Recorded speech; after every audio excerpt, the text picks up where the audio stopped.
Voici le top 6 des animes que tu ne dois absolument pas manquer en ce mai 2022. Les vacances c'est bientôt, mais es-tu vraiment à la page côté anime et nouvelles sorties? Si, comme je le crois, ta réponse n'est pas très certaine, reste là car dans cette vidéo, je te donne 6 titres trop sugoi à connaître et à voir avant la fin du mois de mai 2022. Certaines d'entre elles sont déjà très populaires, mais d'autres restent encore inconnues au bataillon. Salut bande de gens, j'espère que vous allez bien, Mikasa 237 pour vous servir. Tu connais déjà la chanson avant le début de cette vidéo, n'hésite pas à t'abonner, à me suivre sur les sociaux parce que ça fait toujours plaisir. Une fois que tu es rassuré d'avoir tout bien fait comme il faut, c'est parti.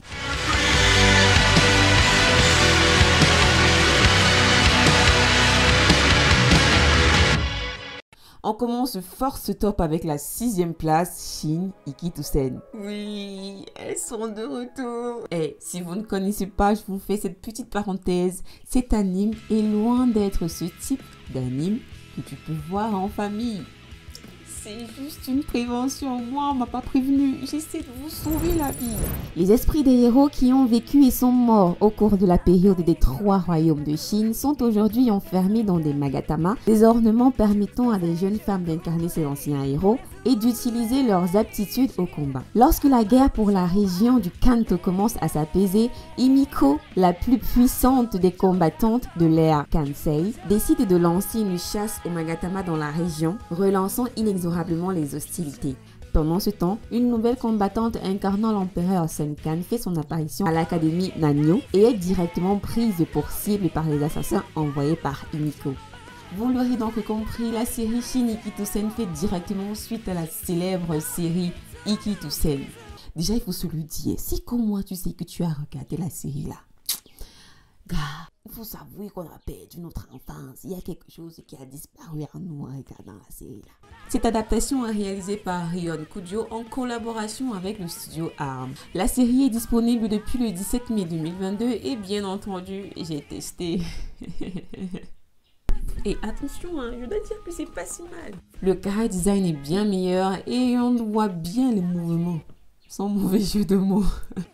Dès le premier épisode, on te dit va y avoir de l'action. On ne perd pas trop de temps avec les dialogues, mais contrairement à certaines séries, tu comprends très bien ce qui est en train de se passer. Il ne s'agit pas que de baston et l'histoire semble plus intrigante qu'elle n'en a l'air. Cependant, la force de frappe de ce premier épisode peut aussi marquer sa faiblesse. Comme on le sait, Shin Ikitosen est un ecchi et c'est un bien faible mot vis-à-vis du concept. Cela signifie que de nombreux éléments sexuels sont intégrés dans des parties de l'épisode. On connaît un peu la chanson. Petite culotte, poitrine exposée, les réalisateurs vous en mettent plein la vue. Ce qui fait que si vous pensiez que des séries comme High School of the Dead ou Fairy Tail en faisaient trop, cet épisode ou simplement cette série n'est pas faite pour vous. Pour ma part, mis à part le fanservice et la nudité qui capteront certainement plein de téléspectateurs, le premier épisode fait un excellent travail dans la narration à venir. La combinaison d'une intrigue mystérieuse et des personnages très intéressants est très bien utilisée pour te pousser à voir les épisodes suivants et te poser plein de questions et tu as forcément envie de voir la suite en fait. Une suite que je me ferai un plaisir de regarder dans la plus grande intimité. Numéro 5. Numéro 5, Tomodachi Game. On passe donc sans transition à un titre mystère, Tomodachi Game.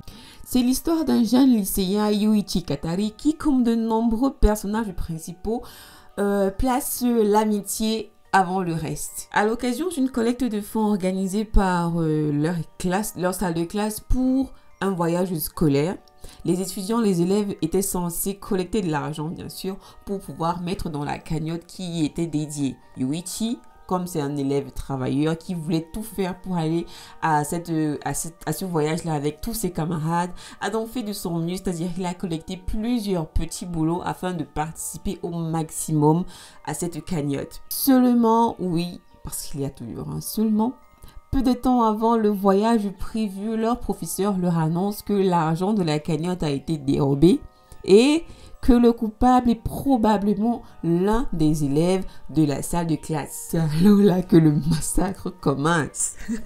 Peu de temps après cette révélation, Yuichi et 4 de ses amis, Makoto, Shiho, Tenchi et Yutori se font agresser et enlever par un mystérieux inconnu.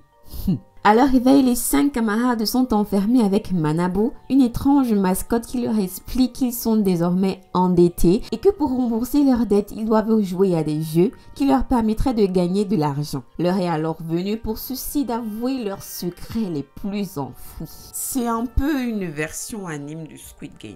Pour contextualiser un peu la chose, imaginez-vous tasé et kidnappé par un inconnu. À votre réveil, c'est une marionnette, une poupée qui est en train de vous parler, de vous dire que vous êtes endetté et que pour sortir de votre dette en tant qu'étudiant, vous devez jouer à des jeux normalement simples. Gars, tu sens l'arnaque venir de loin.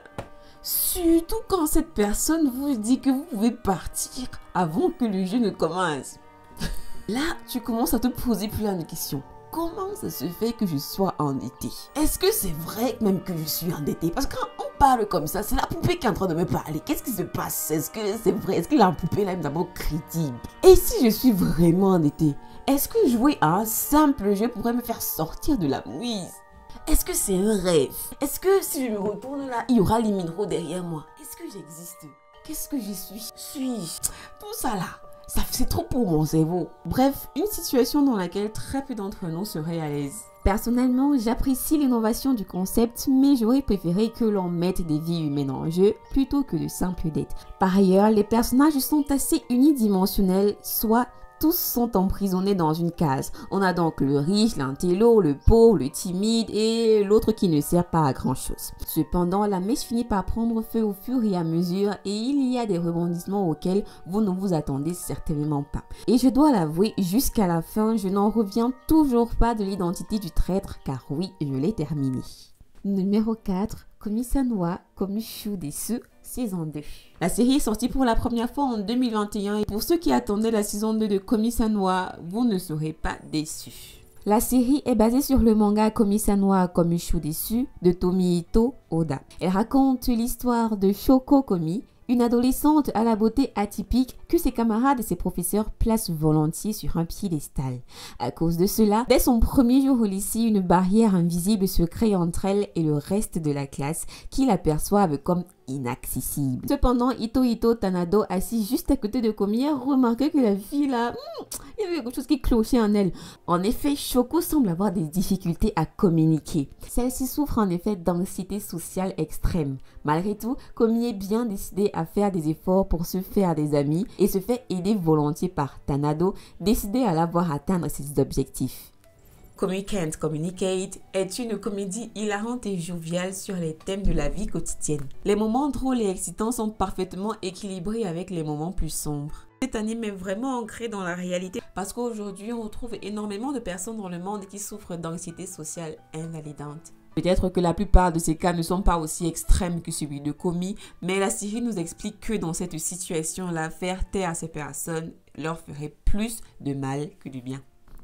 Donc, si vous êtes à la recherche d'une série assez hilarante, mais aussi sérieuse dans un thème sérieux de la société, ne cherchez pas plus loin. Komi Can't Communicate est la série qu'il vous faut. Si vous avez vu la série ou si vous comptez la voir, venez partager avec moi vos impressions sur ce que vous avez pensé et ce que vous avez aimé et ce que vous n'avez pas aimé. Et voilà. Numéro 3, Quintessential Quintuplet. À la troisième place, on n'a pas une série, mais plutôt un film d'animation de Quintuplet, de Quintessential Quintuplet. Ils n'ont pas un nom plus facile à prononcer là. On va abréger. Cucu. Petit oiseau babago. Je ne pense pas que Canal Olympia va projeter ce film. Donc, vous feriez mieux d'aller trouver un moyen légal, s'il vous plaît, dans la mesure du possible, en tant que Camerounais fier de l'être, de voir ce film. Mais bon, la première du film était prévue pour le 20 mai 2022. Donc, on a juste quelques jours de retard, non? C'est cool. Pourquoi se contenter d'attendre la série lorsqu'il y a aussi un excellent film d'animation prévu pour le mois? Produit par Biboli Animation Studio, Cucu est un film d'animation de comédie romantique dont la sortie officielle est prévue pour le 20 mai 2022. Si vous êtes familier avec la série télévisée, vous devriez regarder ce film car il servira de conclusion à l'histoire. Pour ceux qui ne connaissent pas, l'intrigue raconte l'histoire de Eisuji Futaro, un gars fauché jusqu'aux os. Celui-ci, cependant, est doté d'une incroyable performance dans les études scolaires et est donc engagé par la famille Nakano pour enseigner les quintuplés. Cependant, il se rendra vite compte que les filles, là, elles n'aimaient pas trop l'école. Mais celui-ci était loin de dire son dernier mot car il va créer des liens avec elles, leur faisant ainsi réaliser leur erreur. C'est ainsi que les 5 filles vont commencer à travailler durement. Dès la sortie de l'histoire, la série est devenue un incontournable dans la case shoujo. L'adaptation animée du manga de Neji Aruba s'est terminée à la saison 2 et le film, comme je l'ai dit précédemment, est une suite, est une conclusion à l'histoire. Parce que c'est là-bas qu'on va savoir donc qui des 5 filles le gars a choisi. En effet, les réalisateurs n'ont pas voulu prolonger la série sur une 3e saison et se sont dit bon, on va marquer le coup et terminer en beauté. Si vous êtes fan de la série et que vous attendiez la fin avec impatience, je vous le dis tout de suite, vous ne serez pas déçus, non seulement par le choix du pauvre art là, mais aussi par tout ce qui va se passer. Parce que, en fait, vu que c'est la fin, il y aura donc beaucoup d'enjeux pour ceux qui ont aimé voir le développement de l'intrigue, des personnages et de leurs sentiments au cours des 2 premières saisons. Et en même temps que la fin est apparue, il y a aussi un dernier chapitre qui a aussi fait son apparition, qui a été publié. Et celui-ci marque l'after, après la fin, ce qui s'est passé après la fin et tout. Donc voilà. En seconde position de ce top, on a ni plus ni moins la déjà très célèbre série Spy Family. Honnêtement, je peux comprendre que l'engouement autour de Spy Family peut surprendre. Je vous l'accorde parce que moi-même j'étais sceptique. Parce qu'on a l'habitude, quand les gars aiment trop quelque chose là, c'est un genre. Parce que je te pose des questions, comment peut-il y avoir autant d'excitation autour d'une nouvelle série? Mais je dois dire que... Le plus grand espion du monde pour sa nouvelle mission doit créer une famille de toutes pièces pour s'introduire dans la plus prestigieuse école de l'aristocratie. Totalement dépourvu d'expérience familiale, il va donc adopter une petite fille en ignorant qu'elle est télépathe et s'associer à une femme timide sans se douter qu'elle est une redoutable tueuse à gages. Ce trio atypique va devoir composer pour passer inaperçu tout en découvrant les vraies valeurs d'une vraie famille. On ne s'attend pas forcément à ce qu'une série sur les espions et les assassins soit exceptionnelle. Oui, parce qu'il faut se l'avouer, c'est déjà un peu du vu et du revu. Et aussi, espion, c'est pas forcément...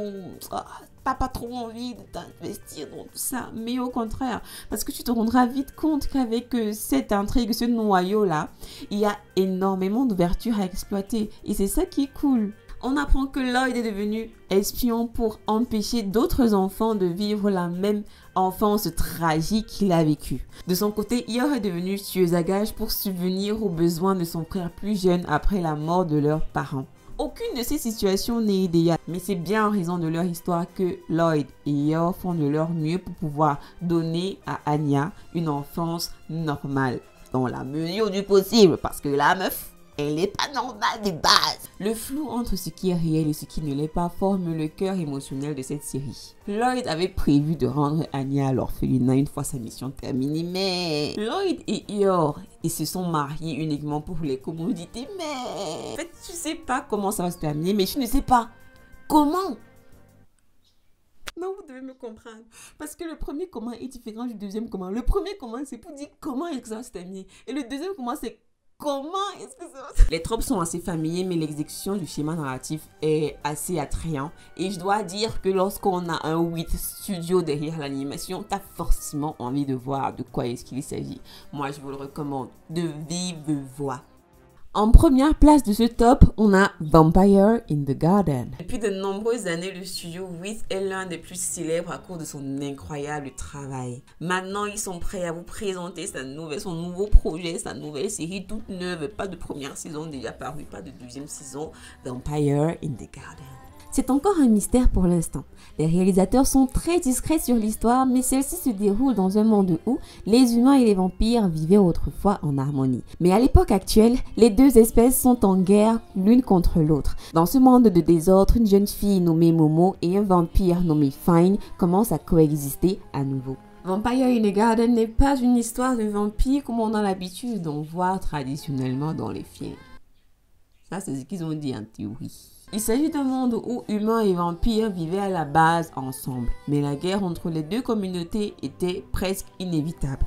Bien sûr, dans cette guerre, les vampires ont gagné.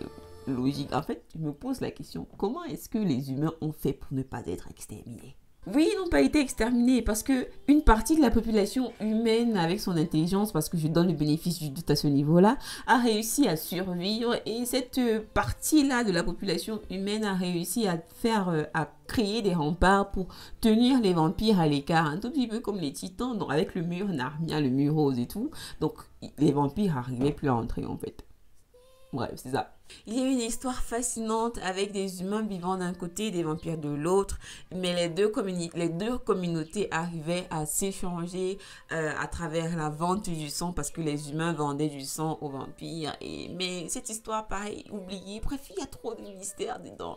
Le concept n'est pas totalement innovant, mais on a envie de voir ce qui va arriver par la suite. C'est un peu un classique dans le noyau de l'intrigue, mais je peux clairement vous le recommander, surtout vis-à-vis du fait que le studio d'animation et encore une fois le studio WIT, ils ont le vent en poupe cette année. Quand il fallait animer SNK, les gars boudaient.